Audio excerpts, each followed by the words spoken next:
വചനയാത്ര പുറപ്പാട് 5-ാം അധ്യായം. ഫറവോയുടെ പ്രതികരണം. മോശയും അഹറോനും ഫറവോയുടെ മുൻപിൽ ചെന്ന് പറഞ്ഞു, ഇസ്രായേലിന്റെ ദൈവമായ കർത്താവ് കൽപ്പിക്കുന്നു, മരുഭൂമിയിൽ വന്ന് എന്റെ ബഹുമാനാർത്ഥം പൂജാ മഹോത്സവം ആഘോഷിക്കാൻ എന്റെ ജനത്തെ വിട്ടയക്കുക.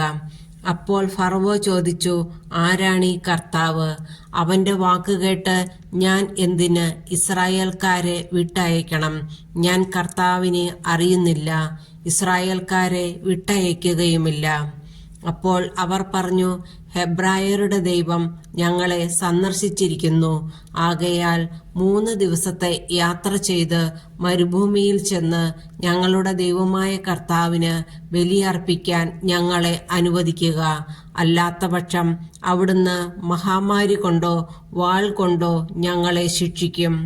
അപ്പോൾ ഈജിപ്ത് രാജാവ് അവരോട് പറഞ്ഞു, മോശെ, അഹറോനെ, നിങ്ങൾ ജനത്തിന്റെ ജോലിക്ക് മുടക്കം വരുത്തുന്നതെന്തിന്? പോയി നിങ്ങളുടെ കാര്യം നോക്കുവിൻ. അവൻ തുടർന്നു, നാട്ടിൽ നിങ്ങളുടെ ജനം ഏറെയുണ്ട്, അവരുടെ ജോലിക്ക് നിങ്ങൾ മുടക്കം വരുത്തുകയോ?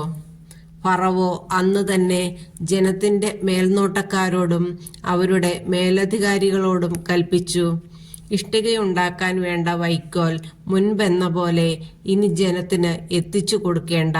അവർ തന്നെ പോയി ആവശ്യമുള്ള വൈക്കോൽ ശേഖരിക്കട്ടെ.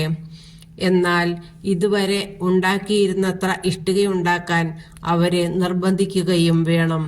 അതിൽ കുറവ് വരരുത്. അവർ അലസരാണ്. അതുകൊണ്ടാണ് ഞങ്ങളുടെ ദൈവത്തിന് ബലിയർപ്പിക്കാൻ ഞങ്ങൾ പോകട്ടെ എന്ന് അവർ മുറവിളി കൂട്ടുന്നത്. അവരെ കൊണ്ട് കൂടുതൽ ജോലി ചെയ്യിക്കുക. അങ്ങനെ അവർ അധ്വാനിക്കുകയും വ്യാജ വാക്കുകളിൽ ശ്രദ്ധിക്കാതിരിക്കുകയും ചെയ്യട്ടെ.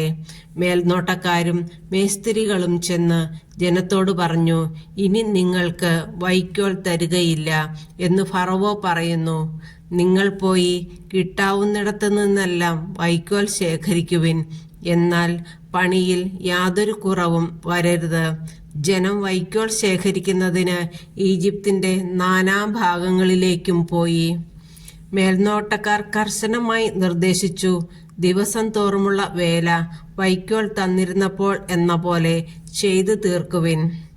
ഫറവോയുടെ ഉദ്യോഗസ്ഥന്മാർ ജോലിയുടെ മേൽനോട്ടത്തിന് നിയമിച്ചിരുന്ന ഇസ്രായേൽക്കാരെ പ്രഹരിച്ചുകൊണ്ട് ചോദിച്ചു, നിങ്ങൾ ഇതുവരെ ഉണ്ടാക്കിക്കൊണ്ടിരുന്നത്ര ഇഷ്ടികകൾ ഇന്നലെയും ഇന്നും ഉണ്ടാക്കാഞ്ഞതെന്ത്?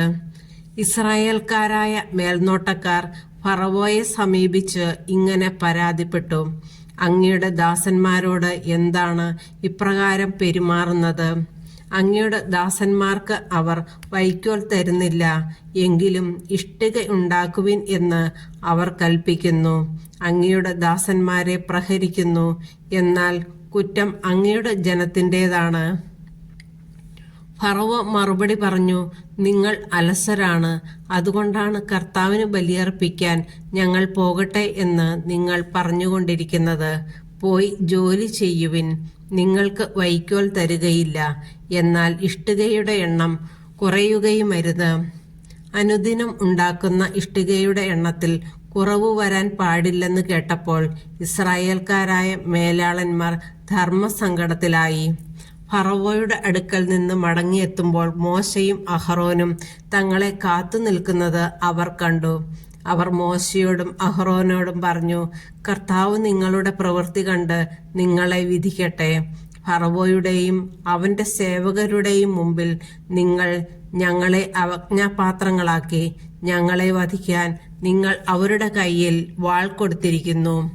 അപ്പോൾ മോശ കർത്താവിനോട് പറഞ്ഞു, കർത്താവേ, അങ്ങ് എന്തിനാണ് ഈ ജനത്തോട് ഇത്ര ക്രൂരമായി പെരുമാറുന്നത്? എന്തിനാണ് അങ്ങ് എന്നെ ഇങ്ങോട്ടയച്ചത്? ഞാൻ അങ്ങയുടെ നാമത്തിൽ ഫറവോയോട് സംസാരിക്കാൻ വന്നതു മുതൽ അവൻ ഈ ജനത്തെ കഷ്ടപ്പെടുത്തുകയാണ്. അങ്ങയുടെ ജനത്തെ മോചിപ്പിക്കുന്നുമില്ല.